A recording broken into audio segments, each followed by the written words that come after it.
And if you're publishing your prices and they know what to expect, you could go after that employer referral source where the others will not. Hey there, welcome to the Dr. Marketing Tips Show. I am Jennifer. And I'm Corey. Today we're going to talk about something that I think matters. And I want to know how much I'm paying for things. So we're going to talk about price transparency. Yeah. So Jen, you know what the No Surprises Act is, right? What? Have you heard of it? What do you mean, no surprises? Exactly. Now we're surprised. So if you're listening or watching the show, you probably know what this is. But it essentially says that you have to post prices. And it's there to help protect people from surprise medical bills and remove consumers from any sort of a payment dispute between a provider or a healthcare facility and their health plan. Yeah, so the funny part is price transparency or disclosure has been around for a couple of years, like the mandate for hospitals. And hospitals just totally skirt this, the whole issue because they post their prices, but they like hide them 50 pages deep and they put them in this weird encrypted like database and CSX files and all this crap. So now somebody decided, you know what, if we're making hospitals do this, we should make the small medical practices do it as well. And the only reason you and I found out about it is our phones started blowing up with all these doctors saying, I gotta get this on my website. Mm-hmm. Yeah, and it's exactly what happens. In the hospitals, I was surprised. Right, the hospitals, like you said, they had to post it, but good luck finding it. Or they just pay the fines because they've got the money to pay it. Mm-hmm, mm-hmm. So now, this mandatory kind of price transparency, yeah, it forces the hospitals to publish it online. But like we said, they bury it. And so there's been this, this surge in smaller practices figuring out, well, how do I do this? And what am I going to do with this? And should I market it? And do I actually want to tell people about this? So it's creating a lot of really unique conversations. It really is. And I was I host a podcast, a show called the Healthcare Leadership Show. And I was interviewing Dr. Havig last week or the week before. And he started actually, before all this came about, he actually started a company that bundles certain procedures. And then he goes out there, takes those bundles, and then will give them to you because it's the same prices for the most part that we're all paying.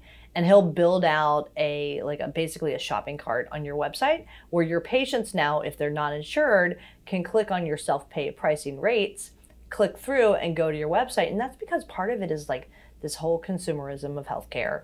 You know, Amazon's going to be more into the space. You know, Walmart's getting into the space. CVS is in the space. And it's like, how do you compete, especially for the underinsured or the non-insured?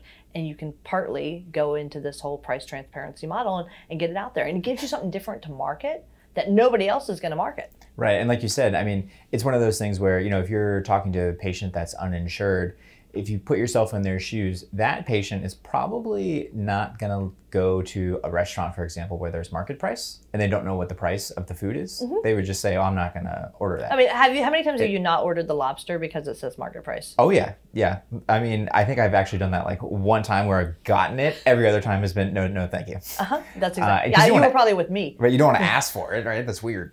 But it's kind of the same idea where, you know, the price transparency, it should be an expectation that you know what this procedure is going to cost, especially if you're uninsured. And so this like self-pay marketplace allows you to very easily say, look, here's everything. There's nothing to hide. If you click on a service that you want, buy it, and then you're good to go. Yeah, and I think that it's interesting too. Like, oh, I don't want to publish my prices. You don't have to be the lowest price.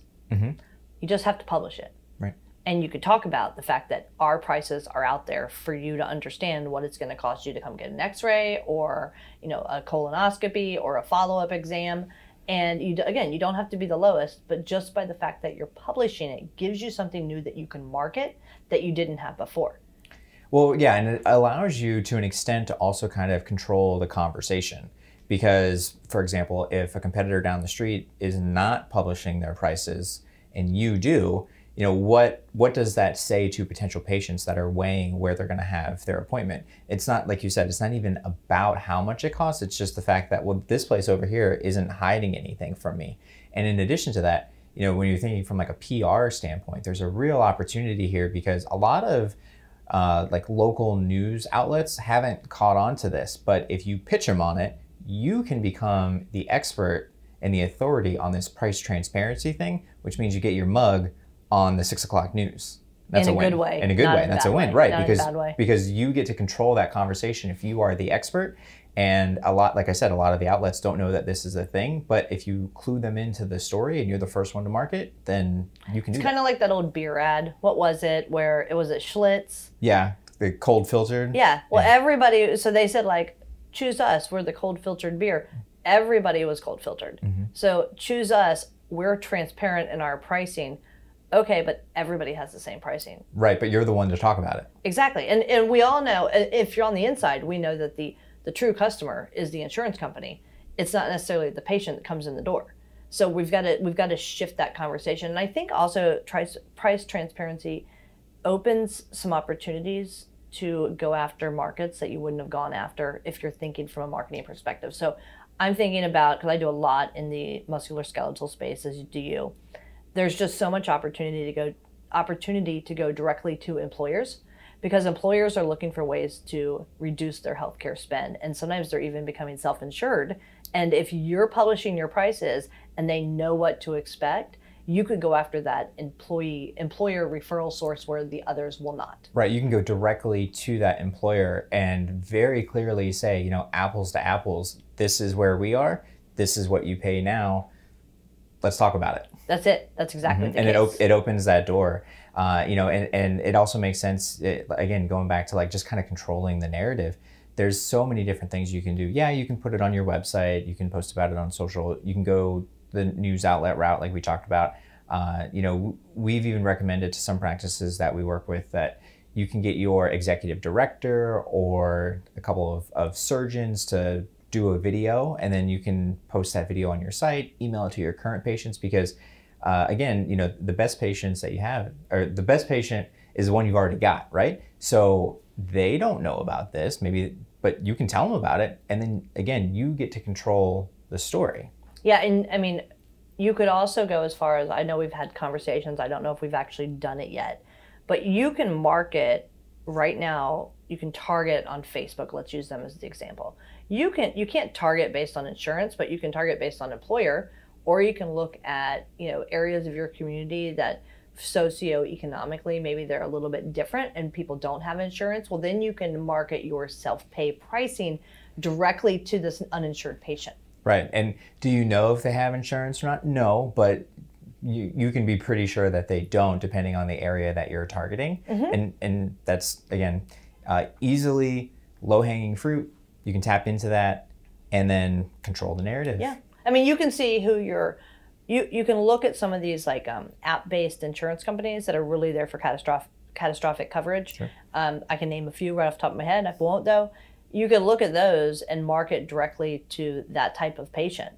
And that type of patient may be more willing to do self-pay versus having to pay for an app for catastrophic coverage. There's just so many opportunities if you're willing to embrace it. So I wouldn't be afraid of publishing pricing. Granted, we're really publishing our bundled pricing for certain procedures. But even if you're publishing 2 or 3 things, you're still publishing it and you can still control that narrative. Yeah, and it goes along with, the other part of the No Surprises Act is the good faith estimate, where practices are required to give an estimate when they're asked about it. Lean into it. Right, exactly. Yeah, give an estimate anyway. You're going to have to do it, so lean into it and be the one leading that conversation. Yep, exactly. And it's the same thing. You can take everything we just said and apply it to the good faith estimate too, because if you're talking about it and somebody else isn't, apples to apples, who are you going to trust more? Yeah, because you're going to get a doc, it's going to go on social media and say, we care about our patients and we want you to understand and feel completely comfortable. So come into our practice. We're going to give you a good faith estimate. You'll know exactly what you're going to pay before you walk out this door. No surprises here. Right. We believe that patients should know the real financial obligations. Yes. Yeah, it's so easy. Yep. Like you said, just lean into it. Just do it. Lean into it. All right. I think that's great information. Anything else we need to add?